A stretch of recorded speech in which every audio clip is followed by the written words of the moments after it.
Thank you, Colin. Nice to meet you. Thank you, Pastor Dan and Barb, for the invitation to be here. We missed you. Some of you have seen our faces. Some of you are new faces to us, but it's a joy to be able to be here. This church, actually, we left to go to Brazil in 2004 in our mission to Brazil, northeastern Brazil. And this church has been a partner with us from the very beginning. So we are so thankful for the partnership with us in our mission and what God is doing in Brazil. And it's a privilege to be here. Lisa said, you should tell your story, because I was telling Colin, some of you have heard, some of you don't remember anymore, some of you are meeting us for the first time. But I actually came to Canada in 1989, so that was 36 years ago this year, actually, right? In September this year, 36 years. The Assemblies of God in Brazil sent me here to Canada as a missionary to work with church planting among the Portuguese-speaking. And my first stop, I come from the Amazon, the 1 degree south of the equator. That's where I was born and raised my whole life. So for you who are familiar with the region or not, very hot, very humid, like average 97% humidity. So we are sweating all the, whatever you do, even if you're not doing anything, you're sweating. That's how it works there. So that's where I come from. I was born and raised in that region. And then I was sent as a missionary by the Assemblies of God in Brazil to Winnipeg in 1989. Yeah, people always, every time I say that, that's a reaction. You laugh, right? And I laugh too. So I laugh now. I was not laughing at the time. So. But anyway, I arrived in September, so God was gracious to me, right? I arrived September 3rd. I still remember. It's end of summer. I said, oh, this is nice, right? And then when January came, and the snow was like this high on the sidewalk, and I was shoveling snow from the sidewalk, I called my pastor, actually. That was 4 months later, right? 4 or 5. I said, Pastor, you didn't send me here as a missionary. You sent me here as a martyr. I'm going to die here. So, and it's your fault. So, anyway, I didn't die. Here I am. God was gracious. I survived Winnipeg, 2 winters in Winnipeg. I love the city, actually. And it's no wonder they call it, the license plates in the car says friendly Manitoba. People are very friendly there. They embraced me. They took care of me. They gave me warm clothes. So it was good. And so here I am. Then I moved to BC. My second assignment was in Victoria, where Pastor Dan and Barb, you were still there when I arrived, 1991. You were just about to leave when I arrived, right? So that's where I first met Pastor Dan and Barb, was actually in Victoria, now called Coastline Church. It was called Glad Tidings Church at the time. And from there, and then I met my wife, my beautiful wife, the most beautiful part of this partnership. And then we got married, and anyway, I have another picture of our family there. Actually, Tessa, where's Tessa? There's Tessa there. Thank you, Tessa. Every time I go to churches, I say half of my sermon and my presentation, half is mine, half is the media person.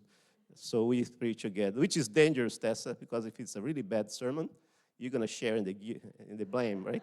But anyway, so there's Tessa. Thank you, Tessa. That's our family. Actually, Gabrielle and Martin are right here today. They came and with us. We usually come, Lisa and I are the ones usually coming, but Gabi and Martin right at the front row. They are right here this morning. And Martin is our Dutch son-in-law, this gift that God gave to us, to Gabi first, right, and to us.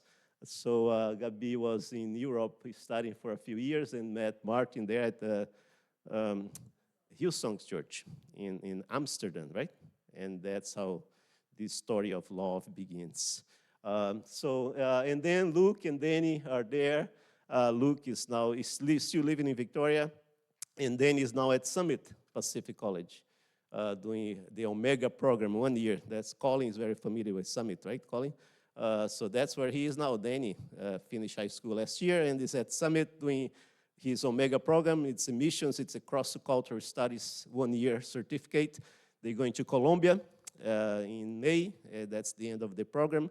So that's our family right there. Tonight we have the World Tour, right? Lisa is going to be give you more details about that. Lisa is resting this morning. I gave her a rest because she made breakfast this morning. But she's going to be doing some presentations tonight. Actually, it wasn't, I don't know who made the breakfast. Gabi, Martin, I don't know. Anyway, so that's our family. And then in the next, our mission in Brazil for the last 14 years has been to help equip the church to be an effective agent of transformation in the lives of individuals, in communities, and in society. And the way that mission translates our ministry in the next slide is we say that the church is God's primary agent of transformation. Our mission is discipleship. I'm going to be talking about that in my sermon today. But discipleship, especially coming from a Pentecostal background, we have been always good in evangelism, church planting, and the whole movement of the church. If you remember, right before you get into the year 2000, we talk about the decade of harvest. Let's evangelize the world until 2000, right? And then 2000 came, and then we renewed that commitment. Let's evangelize until such and such a year. So that has been, especially in Pentecostal churches, the mission, the center of the mission. But what has been happening in the last few years in the global body of Christianity, not only Pentecostals, is this whole idea, we are evangelizing and people are coming to Christ, but looks like discipleship has become very shallow. How do you make sure that actually those that we evangelize and bring into the church, they are well-grounded, right? And they are Christians who understand the mission and who become multipliers to make other disciples. So that's going to be my sermon this morning. Discipleship is the center of our mission, and our ministry turns discipleship into individuals who are transformed, who will become disciples and agents of transformation in their communities. So we work with community development, with the most vulnerable, the poor, in Brazil, mainly. And the other side of our ministry is transformation of society. How the power of the gospel, the truth of the gospel, transform not only individuals, but transform also the society and the nation. Like in Brazil, we have a friend that we invite to go. Actually, he's from India, and the project that you're going to be raising funds is for India. He's from India. Vishal Mangawadi is his name. He's a speaker, international speaker, and they brought him to Brazil. And I remember Vishal came to Brazil, and he was saying to us, Brazil has had many revivals, but Brazil hasn't had a reformation. And what he meant by that is that the truth of the Bible never became the foundation for the nation. We have revivals, but the nation, the corruption, and all the social indicators that talk about violence and crime and death. And so how does the truth of the Bible start to change a society? How the truth of the Bible starts to come into the foundation so that a society is changed. So we work with transformation of society. And Lisa and I have been talking about that. If we work with the most vulnerable in community development, in transformation of society, we are focusing on the modern vulnerable. Do you have any idea which group I'm talking about when I say, that's my term, so I'm testing you now to see if this is going to work, okay? I'm calling them the modern vulnerables. Who do you think are, the poor is here. We work with community development. I'm not talking about the poor, but I'm talking about the modern vulnerable. It's a group I'm calling vulnerable these days because of what they are bombarded with, the ideas that they are bombarded with, and how this is playing out in their lives and all kinds of problems. Any idea of who the modern vulnerable are that I'm talking about here? Any brave person who wants to? No right or wrong answer. Any idea? Sorry? The young adults. Yeah, the young. I'm calling them the modern vulnerable, because the ideas that they have been bombarded with has caused all sorts of difficulties and problems, crises with identity and purpose in life, and mental health, and even suicide. We don't see the figures, right? But it's happening. We have our friends of our kids who are experiencing that, and so we are working with the younger millennials and the younger generation to equip them with the truth of the Bible to be agents of transformation in their society through their work, their vocation. We just produced actually this curriculum called The Gospel at Work. And this is a discipleship curriculum for young professionals, we call, but we really talk about it's for any professionals, and millennials especially and younger. So that's our ministry. It's through the church. It's equipping the church to be an agent of transformation, the lives of individuals who will be agents of transformation in their communities and society. In the next slide, Tessa. So for us, the core of the Great Commission of Jesus, when Jesus says, go make disciples, that's going to be my text for this morning. The center, the core is discipleship, and holistic transformation is the ultimate outcome of discipleship. Okay? So we call it holistic transformation. Our ultimate goal is the ultimate there, right? To disciple individuals who will disciple their communities and nations to live according to God's truth for individuals and their societies to flourish. We call it holistic discipleship. We keep bringing these qualifiers, right? Why do we call it holistic discipleship these days? It's because it's discipleship. But in some ways, we abandon the idea, and then we have to come back to the idea and qualify it in some way to call holistic. It's the idea that discipleship goes broad, not only transforms us as spiritually. We are not only spirits. God didn't create us only as spirit. We have a body. We are physical. This wonderful creation of God that brings the two together, the physical, the spiritual. So holistic discipleship is the kind of discipleship that will touch everything. Will transform people spiritually, of course. People are born again. But also, they will become agents of transformation in their communities, socially, mentally, every aspect of being human that we can think, the gospel will transform. That's the power of the gospel. That's a holistic discipleship. So the next slide will show a little bit of, when we say God's truth that transforms, we talk about our biblical worldview. So what we do in the poor communities with kids, we tell them the Bible story. We tell them God's truth.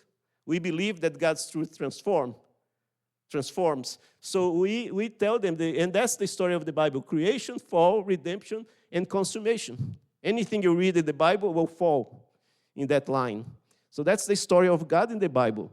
And that story is powerful to transform individuals, poor individuals, the younger generation today struggling with truth. And it's also powerful to transform communities and nations. That's the truth of the Bible. We have something here that's very powerful. Thank you, Gabi, for letting me borrow your Bible. Beautiful Bible, isn't it? I said I may have to explain why I'm carrying a Bible like that to the church. This is actually Gabi's Bible that I borrowed this morning. So the truth of the Bible, this book here, is powerful to transform. It changed my life. This book here changed my life. This book here, many testimonies how it has changed your life. I want to tell you that this book here changed nations. When God raised the nation of Israel, He gave them principles in this book for them to be a nation among nations who were following so many idols. There's these people who are following this God who was the center of their lives, not only their religious life, but everything, their civil life, everything was based here. God was the center, and the truth of God in the Bible was the center of the nation. And then they were to become the light for the nations because God was the center. This book is powerful to transform nations, communities, and nations. That's our ministry. That's what has been our ministry for the last 15 years in Brazil, now also in Canada, and in Mozambique. For those who know, actually, we are now helping because Mozambique is Portuguese speaking, and we are helping in Mozambique now too with this whole ministry of discipleship of individuals who become agents of transformation for their poor communities in Mozambique. So that's the next slide, Tessa. So this is, as we talk about God's truth at the roots, there is a real connection between the roots and the fruit. So as we bring God's truth to the roots of the life of an individual, the life of a community, the life of a nation, then you start to see the fruits. There is a whole process happening there. I'm not going to go there. But the roots produce the fruit. God's truth at the roots, the biblical worldview, is able to transform. There's so many lies. The next slide I have shown you before. There's so many lies in the soil of lives of individuals, communities, society. As we bring God's truth, then life starts, the individual, the community, the nation starts to flourish because God's truth is powerful to transform. So even in the lives of individuals, as we are here this morning, there's so many lies that the enemy has planted sometimes, and we become defined by those lies. And that shows, the fruits show in our lives. As God's truth starts to come to the soil of our lives, we start to see change, right? And that happens not only for individuals, but for communities and nations, society. The next slide, just a few pictures, you can go back. That's some of the pictures of our work in Vila Feliz, where we started, right there at the corner, the top corner. Kaji, you see the ballerina there. That's actually that girl. She's from Rio de Janeiro, involved nationally now with the Center for Assistance and Holistic Development. One of the programs in that unit, we call unit, is ballet, and they started training her there, and she's now has been invited by the most famous ballet company in Brazil, which is actually Russian, to be trained as a ballerina there. So kids are having their opportunities that they never had before because of the work of CAD, and we are part of that work nationally now, and even in Mozambique now, since the last 2 years. So that's the work with community development, the poor, seeing God's truth, making them agents of transformation also, and the transformation of society. Next slide, and a few pictures there. You can move right there. The Kingdomizers, the group of young adults, young professionals that we're equipping. We are producing material. The Gospel at Work is right there. That's the last one that was just published at the end of this last year. But Made to Flourish is a curriculum that we produced for youth, online courses. So there's a whole set of training materials that we are developing and working with to equip these young professionals to be agents of transformation in society. So I think there's a last slide there. Yeah. So now, I sent that in our newsletter at the end of the month. Since the end of December, we have been invited to be the assistant directors for the Latin American Caribbean region. So this Ministry of Discipleship now is expanding to Latin America and the Caribbean now in this new position that we have accepted. There is one, I think there is one last slide. Yeah. So anyway, there you are, the church. That's our ministry, the church is God's primary agent of transformation with carrying the truth of God, right? And so we are a church when we gather for worship and equipping. We are a church when we are scattered for service and discipling communities and nations. So that's the broadness of discipleship. That's holistic. That's what we call holistic discipleship. That sees the power of the gospel not only touching the lives of individuals, but making these individuals agents of transformation in society, in communities, and in society. So thank you for your partnership with us. God has been expanding our ministry beyond what we had imagined when we went back to Brazil in 2004.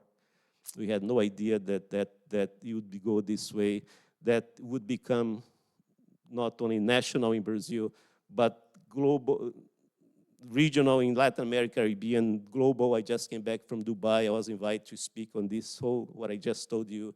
I just came back to Dubai to speak in a gathering of Pentecostal relief and development organizations there. So God, thank you for your partnership in investing in us, in our family.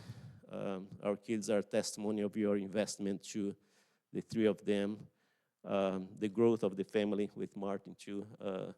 So thank you. We are thankful for your partnership. And my verse for this morning, I asked Pastor Dan how much time I have, and he didn't tell me. But I will be merciful with you, okay? Tessa and I will be merciful because it's our sermon, right, Tessa? Actually, your part is actually, I may still need you for one slide test, like I told you, right? So, okay, but thank you for that part. Finished there. So my sermon this morning comes from Matthew 28 and verse 19, the Great Commission of Jesus. Jesus is about to leave his disciples, a very well-known verse passage.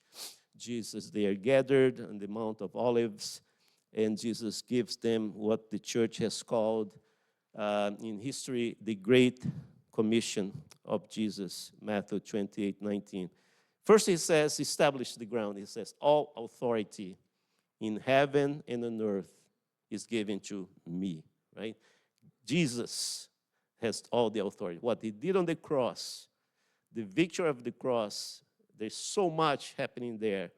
And one of the things that is happening is that Jesus is crowned King of Kings and Lord of Lords. Of course, when he comes, every knee will bow when he comes back. Every knee will bow and every tongue confess that Jesus Christ is the Lord for the glory of God the Father. Not everybody recognizes that yet today, but there's going to be one day. And the victory of the cross means that all authority has been given to Jesus in heaven and on earth. And then he says to his disciples, go and make disciples of all nations. And then he goes on to say, teaching them to obey everything I have commanded you. So that's the command that Jesus leaves with his disciples. Fast forward that many, many years, 2,000 years, here we are, right? And here we are in Canada. Here we are in the Western world. In Canada, if you have a notes, and if you are here, if you're 60 plus, I'm almost there actually. This year I'm getting there. But if you're here and you're 60 plus or around that age, you have seen it happening. They say in the last 60 years, Canada has totally turned. The society in Canada has totally turned. The cycle has been fully completed, and a total secularization of society has happened. What used to be a society based on a biblical worldview, or at least a resemblance of a biblical worldview, in 60 years that has turned, and Canada is a total secular society these days. By the way, after these many years, also, we can also see the consequence of those ideas in society. You just have to watch the news. Just have to, if you read your newspaper, just have to open your newspaper and you see the consequences of a society that has become totally secularized in the last 60 years. On the flip side of that, I have been saying for many years already now that things are so insane these days, especially for the younger generation, and the ideas that are promoted in school, in universities, right? Things have become so insane that truth is suddenly becoming an alternative again. So young people are starting to think, I see the consequence of the ideas. There's something going here that doesn't smell good. So the younger generation start to question some of those things, right? Even though we see a lot of problems in the younger generation, Colin, you can tell me more about that later. But we see a generation that God is raising. Young people are starting to question these ideas. So that's the flip side of it. So the fact is that the church globally is reviewing the task of discipleship and the core of our mission as the church. So we are there to bring people to Christ. Yes. We mark that yes. And we are there to disciple people. Actually, what comes first? Because growing up as a Pentecostal, evangelism was the first. I went so many times to the public squares in Brazil or to prisons or hospitals, and we would go and we would share the gospel with people. People would come to Christ. But these days, and this is part of our mission, but that's not all. Discipleship, if you go to the global bodies in Christianity these days, Lausanne Committee, World Evangelical Alliance, if you go, what used to be the decade of harvest, let's evangelize the world by such a year, now they call it the decade of discipleship. Because the church sees the need to disciple not only to evangelize, bring people to the church, and then leave them there and go get the next one. People need to be discipled. And I keep saying discipleship has to include at least biblical literacy. You need to know your Bible, the truth of God in the Bible. And I talk to pastors, and not only in Canada, actually, in the Western world, in Brazil, it's happening too. And they talk about this phenomenon in the church of biblical illiteracy. How are you going to be a disciple of Christ if the truth of the Bible is not the foundation for your life? So we are dealing with that. Discipleship needs to include biblical literacy. You need to know your Bible. It also needs to include character development. You come to Christ, and your character is so messed by many things, and then your character is going to be developed. And that happens in relationship, in mentorship with a mature Christian. That happens in so many different ways in the church. It has to include spiritual formation.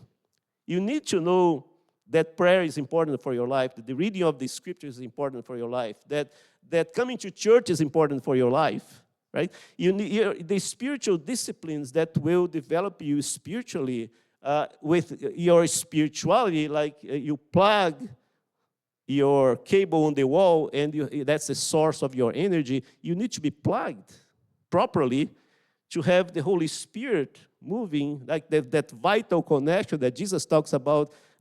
You are the branch, I'm the vine, the vineyard, and you need to be connected, right? There's this vital connection, spirituality, spiritual formation. It must be part of discipleship. And I say these days, because service is part of spiritual formation, I'm moving it outside and say service too. We need to learn how to serve well, not only inside the church. You need to serve inside the church, and you can talk to Pastor Colin, Pastor Dan, Pastor Barbara about that, right?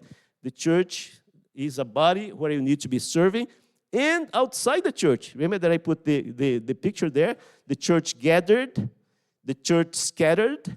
The church needs to be the place where you are equipped for your work. The average person is gonna spend 70,000 hours, 80,000 hours. Have you thought about that? Have you done the math? How many hours of your life when you retire, right? When you retire, how many hours of your life will you have spent at work? And when I say work, include your school in that, include your actual work, include what you do at home, right? Building fences for Lisa, for her garden. So include that too. The average person will have spent 70 to 80,000 hours of their life working. So God must have a plan for that, right?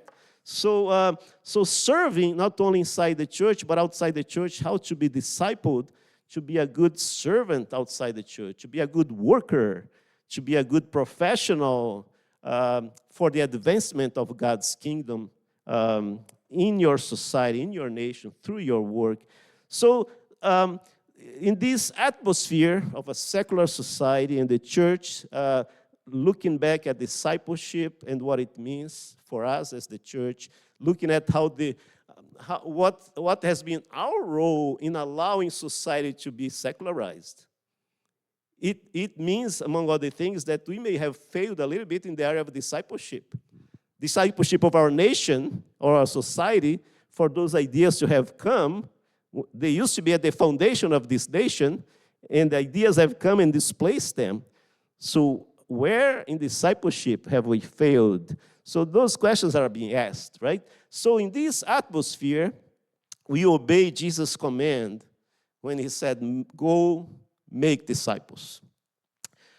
Disciple by teaching obedience, teaching them to obey everything, teaching obedience to God's principles, to God's truth in the Bible that make us fully and truly humans as God designed us to be, and that makes life here flourish, this holistic discipleship. That's how I showed your ministry in Brazil started, and that's what it has become. So it means that we teach the whole of God's truth, that God's truth transforms, and it's going to be the foundation for the transformation of any individual, any community, any society, sustainable transformation, right? Because there's so much talk about transformation that comes from other ideas, right? Secular ideas. But when we talk about sustainable transformation, the power of God transforming a life and lasting, then we have to go to the truth of the Bible, the truth that He gave to us here. So it means that we teach the whole story of God in the Bible. Okay? That is the foundation. Hebrews tell us, the author of Hebrews says us that the Word of God is alive and active. The Word of God in 2025 is still alive and active. The truth that God put here is still alive and active to transform entire nations. So that's the Bible, and God's truth is powerful to generate transformation. So why am I qualifying and saying that we need to teach the whole story of God in the Bible? Because contrary to sometimes we seem to believe that the Bible starts in Genesis 3 and ends when Jesus dies on the cross. Do you know what I mean by that?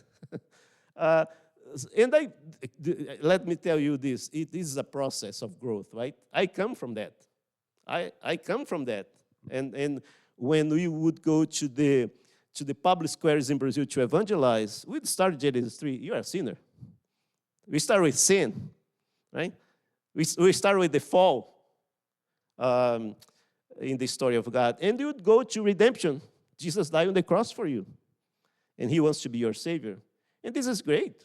I mean, so many people came to Christ, and they're still there serving Jesus. And the grace of us being used, right, by God to bring those people to Christ. But in one of those nights, and I have told you that story before, some of you have heard this story before. One of the nights in Brazil when I was a youth leader, Colin, you take the people to the public square in the evening on Saturday, and we would gather everybody in a circle, we would pray, we'd give some instructions, guidelines, and pray, and then would send people to find someone to evangelize. And then that night, this friend came back. After 5 minutes, this friend came back to me and said, Nelson, I have to tell you something that happened. I'm a little bit shocked here. And I was looking for someone to evangelize. And I saw this person sitting on the curb. And I decided I'm going to approach this person. And I decided I was going to start my conversation like this. I said to him, Jesus is the answer. And then he asked me, and what is the question? And he drew a blank. I couldn't answer him. So I kind of made an excuse and I left. And he came and told me that. It's because we are so used to Genesis 3, to the redemption, that when people ask what is the question, we need to go back. We need to go before Genesis 3. We need to tell the whole story. As much as these two major acts of God in the story of the Bible, fall and redemption, are important and are key, and our redemption is powerful to liberate us individually, right, from the power of sin and death. That's what the death of Christ does for us. The power of redemption goes way beyond that. The power of the gospel is such that it transforms not only me as an individual, but it makes me an agent for the transformation of my family, my marriage, my neighborhood, my community, my nation. That's the power of the gospel, right? And that is what the whole story of the Bible tells us, that we need to disciple all these spheres. So what I mean by the whole story of the Bible is that graphic that I showed Tessa. I don't know if you have that slide there. That's good. Thank you, Tessa. So there you go. You can go and say congratulations to Tessa at the end, not to me. Okay. So that's what I mean. The whole story of the Bible. That's what we teach in kids in poor communities in Brazil. That's what we teach. That's what the workers that we're equipping in Mozambique are teaching to the kids and young women in Mozambique right now. And that is the foundation for transformation that we are finding, that the Word of God that is still alive and active, that's what the Word of God, God's truth is doing in the lives of individuals and communities and society. So discipleship starts with a good foundation in scriptures as God's truth for individuals and for societies to flourish. And not only that, and then we apply God's truth. God's truth doesn't stay inside. It comes out. Remember that the roots generate the fruit? It comes out. We start to see the fruits of transformation. So if Genesis 3 is important because it tells us about our sin, and redemption is important too, we need to remember, go back, if you go to Paul speaking to the Colossians in chapter 1, verse 19 and 20, he said, "For God was pleased to have all his fullness dwell in him," Christ, "and through him," Christ, "to reconcile to himself all things, whether things on earth or things in heaven." That is the power of the gospel, that through Christ and his death and redemption, he is able to reconcile all things that were broken by the fall. Not only my life spiritually, not only the spiritual part of my life, but all things are touched. So what the fall touched and corrupted in Genesis 3, there was a design in Genesis 1 in creation. What the fall corrupted, redemption reverses. And the fall touched more than just the spiritual aspects of my life. If you go back and read the story in Genesis 3, the fall touched not only Adam and Eve, not only spiritually, they separated from God now. They have broken the relationship, but touched them as a couple. They start to accuse each other. So relationships, socially, we are touched. Mentally, we are touched. Emotionally, we are touched. Physically, the earth will now produce thorns. So sin touches way more than spiritual aspect. Redemption redeems way more than just the spiritual aspect of our lives. And that's why we're teaching kids and young adults through their work that they're going to be agents for the transformation of way more than the spiritual side of people. It will happen. People need to be transformed, born again spiritually, but the transformation will go way beyond that also. So we need to land before Genesis 3 and go back to the first major act of God's story in the Bible, creation. That's what that graph that we showed you. Creation is the beginning of story. God designed us. There's so much happening in Genesis 1 and 2. That's the beginning of the story. Okay? And again, we obey Jesus' command to disciple by teaching the principles that come from God's truth in the Bible, starting from creation. That's how our Bible starts. So in creation, there are these principles. I mean, the Bible is full of principles. Many of them are already in the creation act. And principles are this philosophical description that comport with reality. So we find these principles. They're not a social construct that tries to create their own reality and end up in illusion. These principles of God in the Bible, and starting from creation, they comport with reality as God designed life to work for individuals, for communities, for nations. So Arturo Cuba is a friend and working also with what we work. He's from Bolivia. And he says, if you don't understand creation, you don't understand salvation. Which is interesting, isn't it? If you don't understand creation, you don't understand salvation, because salvation will bring things back to the design, how God designed us to work as individuals, as community, and as nation, society. The principles are there. So I just want to share 3 examples, 3 verses from Genesis 1 that are going to show us principles that God established in creation for us as individuals and society. So first verse 1, starting at the very beginning, right? In the beginning, God. In the beginning, God. That's how the story begins. Our biblical review starts right there. In the beginning, God. The secular story that has been told in schools these days, in universities, in the media, in politics, in the laws that have been created to adjust to that, the secularization of our society. In the secular story, it starts like that. In the beginning, nature. Totally different beginning, isn't it? Our Bible starts saying, in the beginning, God. Our secular society is saying, in the beginning, nature. There is no God. And that will cause a total different end for a story. So by nature, we mean the material, the physical world, right? So everything starts in a physical matter, energy and matter. That's how the secular story starts, right? So in the secular story, that's all that there is, and everything evolves from that. Our biblical story does not deny the creation of the material universe. Actually, God is the Spirit, the Bible says. And He creates a material universe. We live in it. Here we are.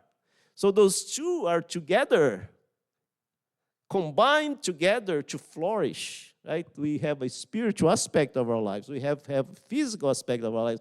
So our biblical worldview brings the two together, does not reduce our existence to the physical and the material only. That's our biblical worldview, our biblical story. So before anything is created, God exists eternally. He creates everything by the word, by His word. He creates everything, right? And if you don't put God in the beginning, at the center, then it's up to you to figure out the origins, and it's up to you to deal with the consequences. It's all up to you. There is no God if you believe in the secular story, right? Now, if you do put God in the beginning, then you are connected with and operating from on true reality as God established, a created reality that as you go to the narrative in Genesis 1, at the end of each day, He creates and He pronounced an evaluation. What does He say? At the end of each day, He looks at what He created and He says, He saw that He was good. Good. At the end of every day, He's evaluating His creation and He's saying good, right? So we live in a created reality that God calls good. And by starting there, life is to flourish in every aspect. So it is good. The creation, the physical creation that God created is good. It's loaded with potential. God creates, it's perfect, but it's not complete. He creates us now to unleash the potentials of the creation, the physical universe. It is a garden, but we are created to spread that garden over the earth, to unleash the potentials through our work, right? Through our vocation. So that's how we say that work is sacred. Work is not secular. Work doesn't come after the fall. Work comes before the fall.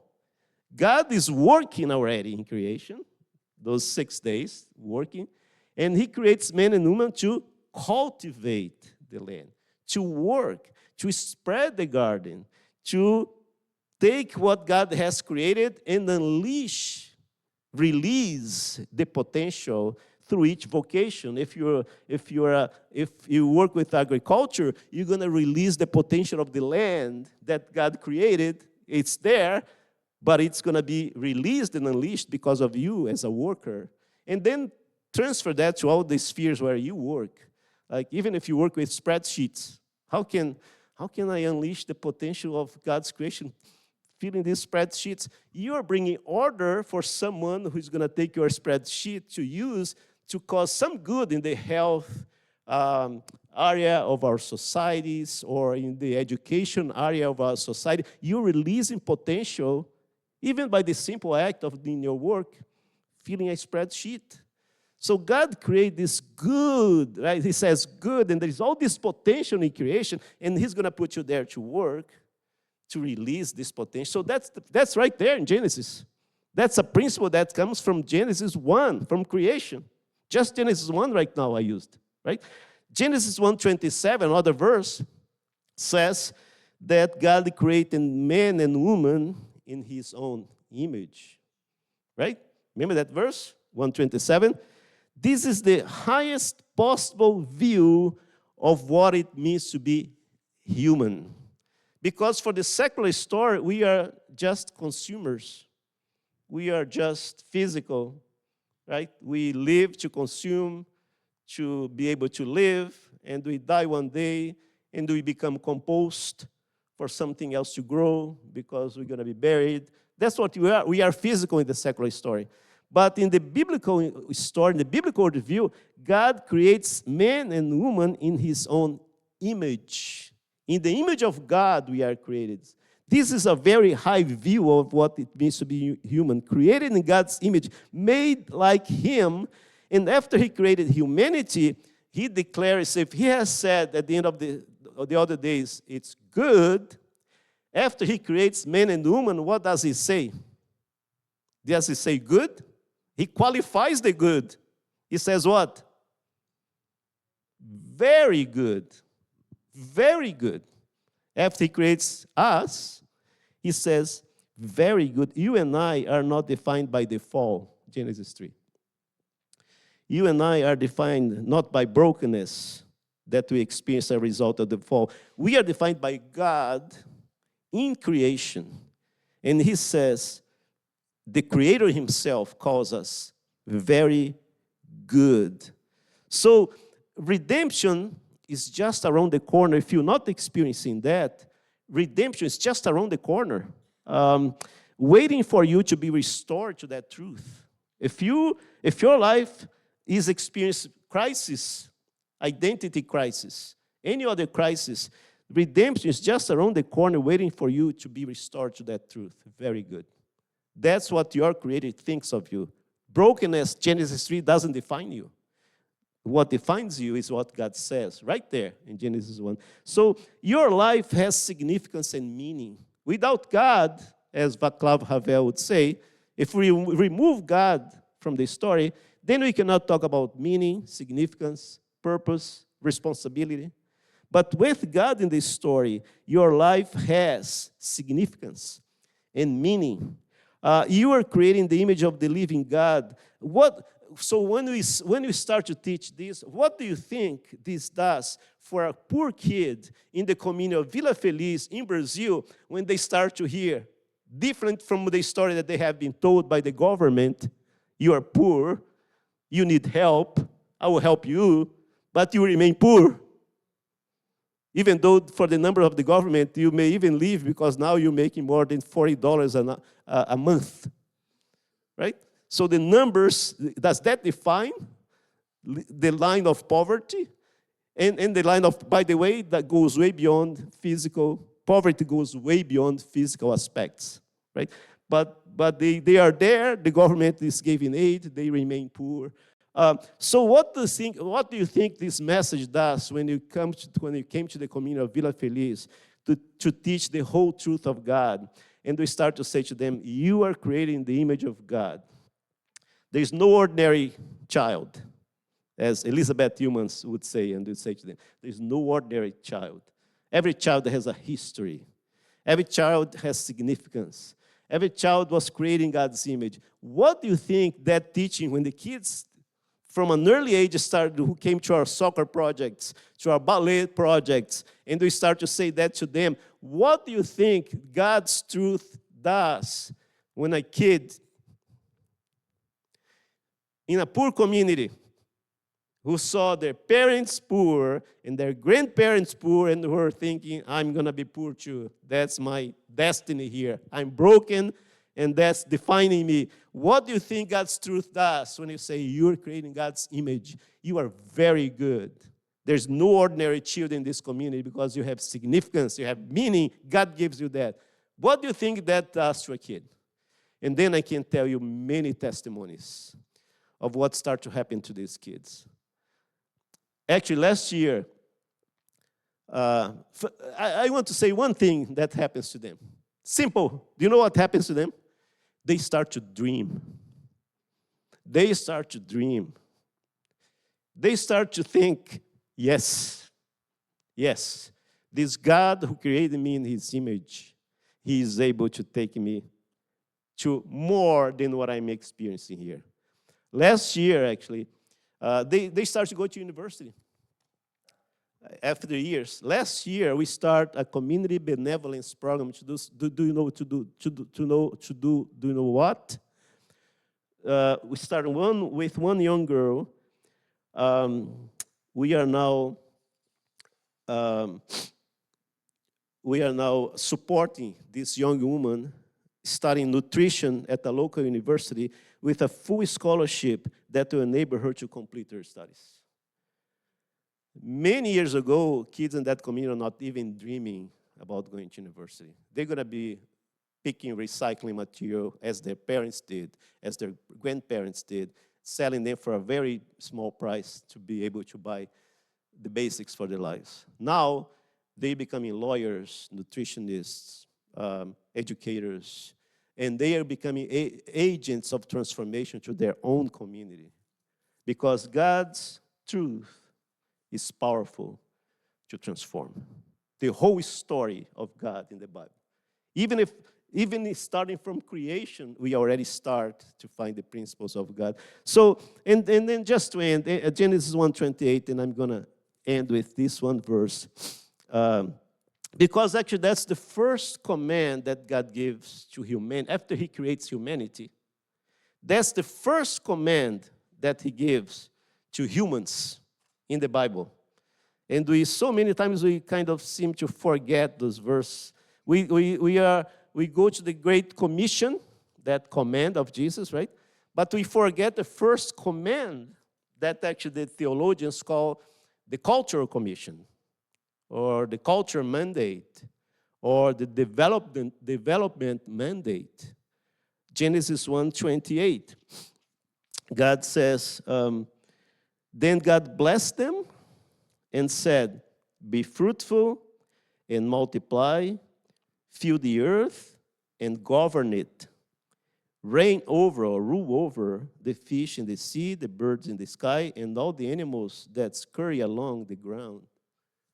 The first commandment in the Bible, first commission, the cultural commission. That's how the story begins. In Genesis 1, that verse, not only we're given significance and meaning as humans, and those kids in the community, they start to see their significance, the meaning for their lives in God's truth from creation. But they start to see the purpose of their life, because that verse is loaded with the idea of why God created us. What purpose? Why? What was in the mind of God? What was God thinking when he created man and woman and he gave them this command? We need to ask questions, good questions, that unpack truth, right? This is a good question. What was God thinking when he created man and woman? Why was he creating them, right? And here it is in this verse, God's first command in the Bible, to cultivate the land, to work, so that they may govern. It's the word that your version uses, Gabi. So that they can rule over. Other verses say have dominion. So there's this idea of governing, which actually doesn't start here. He creates the sun and the moon. Remember why? If you go back a few verses, to govern day and night. That's the word that's used there. So this whole idea of government, and think about God's kingdom, God's government. God is bringing his government he's already king in heaven, and now he creates the earth, and his government is going to extend to earth now. How is he going to do that? Why does he create man and woman? Because he's bringing his government, his rule of peace, shalom, to earth now. And how is he going to spread this over the whole earth? That's where you and I come into the picture. We are given purpose right there, according to God's design in creation. One of the aspects of us being created in God's image, we are created in God's image, says the Bible, verse 27, we just read. One of the aspects our theology says is that we are to be God's vice-regents. He is the regent, but he creates us to be the vice-regents, the governors, the ones who are going to spread his kingdom, his government, his rule of peace and shalom, the word for peace in the Hebrew, over the whole earth. So we are creating his image, and we are authorized by him, God, under him, to be his representatives on earth, to govern in his stead this creation that he just created, to rule over his creation with him, to have dominion, to be in command as good stewards, not to exploit creation, because that wouldn't express the character of God, the God who is creating. As good stewards, we are to have dominion, to extend his government over the whole earth, under him, to be in command. And there's a story, actually, I just mentioned Arturo Cuba. He's a community development worker. He was in Guatemala. He's from Bolivia, but he was in Guatemala at the time. He's a friend from the Disciple Nations Alliance. And he tells the story of he was working in a community at that time in Guatemala many years ago, the Paconchi community. And they're farmers, very basic, actually. They still work with very basic. That's a rural community in Guatemala many years ago. And the Paconchi, they had their huts. There was a poor rural community. They lived in huts with there was no division of bedroom, living room. It's just a space covered with some wooden structure and the straw on top. And all they did was to plant corn. And they would plant their corn, and they would bring the corn, and the way they believed, because they had this wood stove in the house to cook, they put the corn on top of the wood structure that held the roof, because they believed that the heat would dry the corn. And then, of course, what happened also when the corn was there is that the rats would come, so they would lose 50% of their crop every year. Year after year, they would lose about 50% of the corn because the rats would eat. And then these Swiss Christian agents came to work in the region, and they started to develop these containers for the corn to be stored, to give it a best chance of a harvest, so that the rats wouldn't eat them. And then they established this new technology in a few communities. They came to the Paconchi, and the Paconchi didn't want anything to do with that community. So we have done like this our whole lives. I mean, we don't want any foreigner coming and giving us something new that is going to change our ways of doing it. And the Swiss workers, development workers, were kind of so frustrated with that, because they said we could save them so much, and then Arturo Cuba was working in the region, and they knew, and they came to Arturo and said, Arturo, you know that community. You have been working with communities in this area. Can you help us to convince them to use this technology that's going to help them to improve their harvest? Arturo said, sure, let's try. So they went, and they tried to convince them, and same thing, no, we have done this all these years like this. Our parents did like this. Our grandparents did like this. That's how we do it. So, and then they were even more frustrated by these Swiss workers. So Arturo said, God gave me a simple idea from the truth of scriptures, from creation. He said, I gathered a few of the leaders of the Paconchi, called them to a meeting, and said to them, I have a story to tell you. And he read that verse. He read that verse that we just read in Genesis, right? The first command of God in the Bible. First, he read that verse to them, and he read there, then God blessed them and said, be fruitful, multiply, fill the earth, and govern it. And in the Spanish language, it said, be in command. That's what it says in Spanish. In Guatemala, of course, that community, they spoke Spanish, right?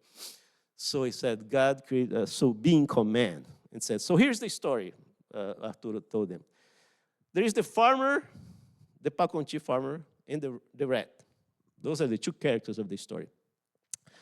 And the rat is sleeping there. Uh, and the farmer, he wakes up early in the morning, and he goes to his field, and he works the land really hard. He's sweating. It's hot there. He's working hard to prepare the land. Then he keeps coming day after day until the land is ready for him to plant the seeds of corn. And he kept saying, and the rat is sleeping. And then he keeps asking them also, who is in command? Pretty much in Spanish, that's how it translates. Who is in command? And they would say, oh, the man, the farmer. Said, okay. And then he would say, okay. And then the farmer keeps going to water the land, the seeds that he has planted. Every day by day, he's sweating and working the land and protecting from the shade, from the animals to come and eat the seeds. Who is in command? He keeps asking. And they say, the farmer. And then as the story develops, he says, then comes time for the harvest. And the farmer goes and he works hard. And he said to start the harvest. And he says, and the rat is sleeping. And the things start to click in their minds. And they start to laugh, right? He says. And then he says, and the farmer gathers his harvest of corn. And he comes and he carries those heavy bags of corn in his bag. Who is in command? And they start to think, right? Is it the man, really, the farmer? And then the rat wakes up. And the rat wakes up and stretches and says, oh, I'm hungry. And he looks, oh, there's the corn. And he says, who is in command? And they start to change their mind. It's the rat. We are created to be in command, but it's an animal that's in command here. That was the click from that story in the Bible, from that verse. That was the click for them to accept that new technology. And in their harvest, then after many years of losing so much, they start to be able to increase production there. And then they said to Arturo, could you come next week? Because there's another community there that, they're doing the same thing. And they need to hear that story. So Arturo became this bearer of good news to the communities, discipling the community to take the potential of the land and increase productivity just because of one verse in Genesis 1:28. We are called to disciple individuals, communities, nations, with God's truth. Who is in command? Not to exploit, of course, because that would deny the God's character if we as agents and as his vice-regents, as his representatives, all we do is to exploit our neighbor, to exploit creation. That does not express God's character. God creates us with a purpose to spread the garden, to take the potential of the land, of humans, and make things happen as good stewards of his creation. So from that position as stewards, we are to spread. So our responsibility, that's where the story of God begins in the Bible. I gave you 3 verses in Genesis that unleash so much truth that can be applied. We disciple people not only by teaching them that they can be good Christians after they accept Jesus because their sins are forgiven. We need to do that. That's non-negotiable in our message. Non-negotiable. That's how I came to Christ and you came to Christ. But we need to understand that discipleship is way broader than that. Discipleship is bringing God's truth. God's truth covers the whole of the life, all the spheres of life, of us as individuals, our communities. God's truth must be with God's truth at the foundation of our communities would be different than they are today. With God's truth as the foundation of our society would be different than it is today. Of course, we'll never be able to bring God's kingdom to earth, his rule of peace to earth, in totality, in its fullness.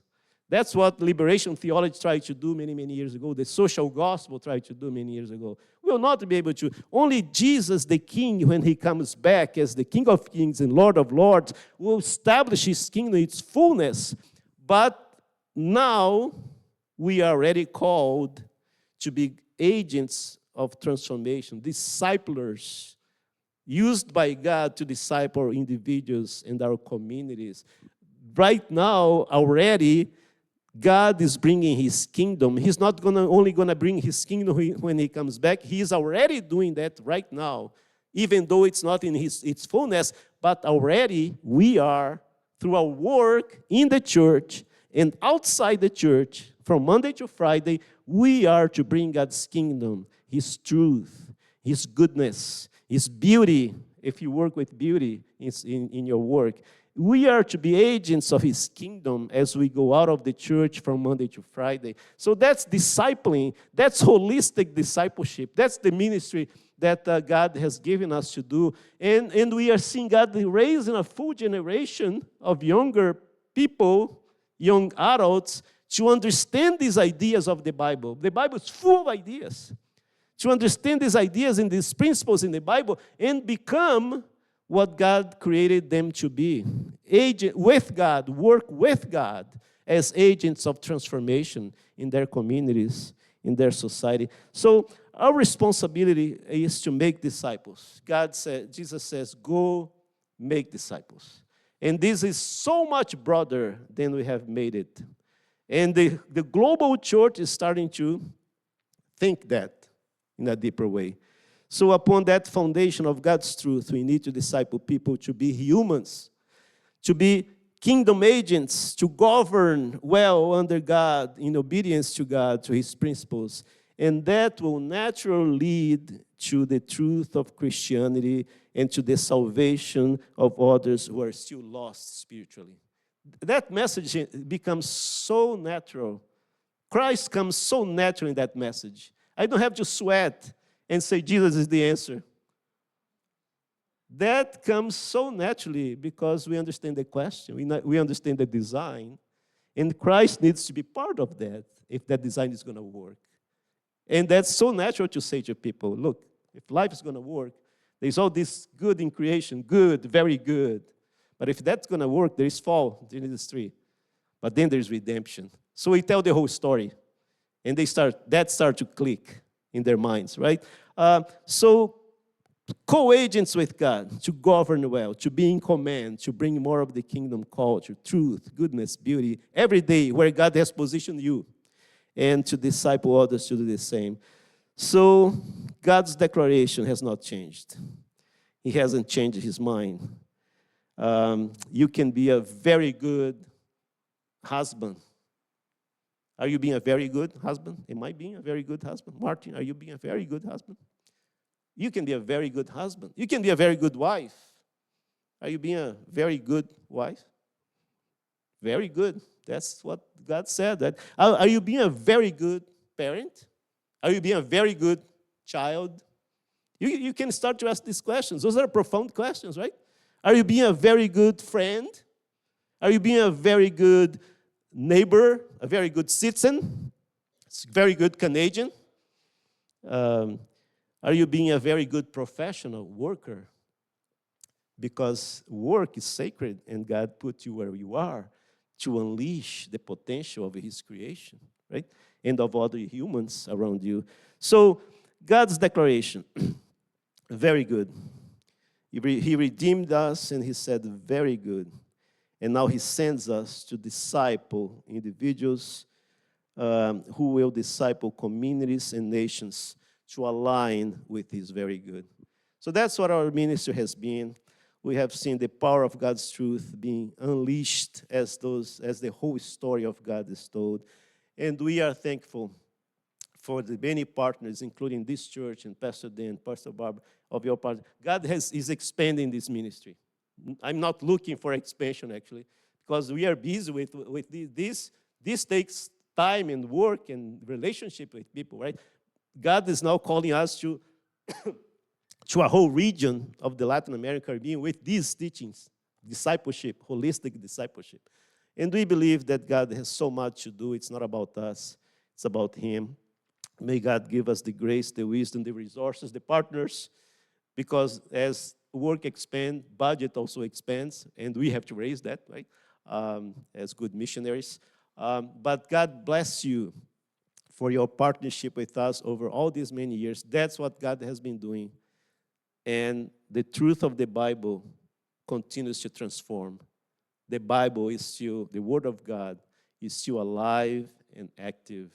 And this truth is powerful to transform individuals, communities, and nations. That is the power of the Bible. Thank you, Pastor Dan and Barb, for this partnership, for all that you have done for us over all these years.